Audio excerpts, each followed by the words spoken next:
कबूतरखान्यासंदर्भात आज सुनावणी होणार आहे। दुपारी 3 वाजता मुंबई हायकोर्टात सुनावणी पार पडेल। पण त्यापूर्वी मराठी एकीकरण समितीने आंदोलन केले। कबूतरखान्याजवळ खरं तर हे आंदोलक जमा झाले होते आणि त्याच वेळी मोठा गोंधळ झालेला पाहायला मिळाले। आंदोलक जमा होताच पोलिसांनी कार्यकर्त्यांची धरपकड सुरू केली। यावेळी मात्र पत्रकारांवरही पोलिसांनी अरेरावी केल्याचे पाहायला मिळाले। 6 ऑगस्टला जैन समाजाने आंदोलन केलं तेव्हा पोलिसांनी कोणतीच ॲक्शन घेतली नाही आणि आज पोलिसांनी सर्व मराठी एकीकरण समितीच्या आंदोलकांना धरपकड का केली असा सवाल आंदोलकांनी विचारला। तेव्हा मात्र पोलिसांनी यावर बोलणं टाळले।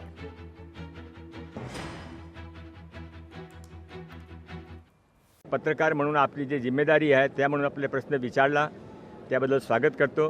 पण माझी भूमिका यामध्ये आहे की मी आज काही बोलणार नाही। कबूतरखान्याच्या संदर्भातलं उत्तर मीच दिलेलं होतं। त्याच्यावर मी ते स्पष्टपणाने सांगितलं की कबूतरखान्याचं उत्तर काय होतं।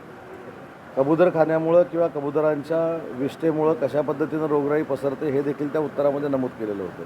परंतु कबुतरांना पर्यायी व्यवस्था करावी अशा पद्धतीचं देखील सूतोवाच केलं होतं। पण ते वस्तीच्या इथं असू नये ही शासनाची भूमिका होती आणि आता त्याच्यामध्ये स्वतः राज्यप्रमुखांनी म्हणजे देवेंद्रजी फडणवीस साहेबांनी बैठक घेतलेली आहे। त्याच्यातनं काहीतरी चांगलं निष्पन्न होईल। या महाराष्ट्रामध्ये आता शेतकरी, बेरोजगारी, विकास हा मुद्दे आता बाजूला पडलेले आहेत।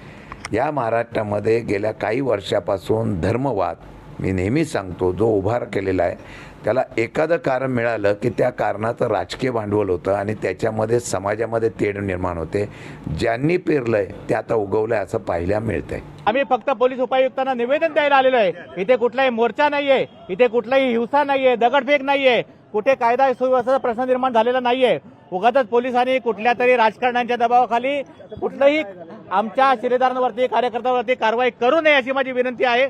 आम्ही इथे शांतपणे फक्त पोलीस उपायुक्तांना भेटायला आलेलो आहेत आणि हे आम्ही आगाऊपणे सांगितलेलं आहे की पोलीस उपायुक्तांनी आम्हाला इथे कबूतरखान्याजवळ भेटावं। फारच ताणलं जाते, सामंजस्याची भूमिका घ्यायला कोणीच तयार नाही। जर काही रोगराई पसरत असेल तर मनुष्य जीव हा महत्वाचा आहे। त्याच्यामुळे ह्याच्यावरती इतका आग्रही भूमिका कुठल्याही समाजाने घेणं हे समाज हिताचं नाहीये। लोकशाही मराठी ऐका, पहा, जागरूक रहा।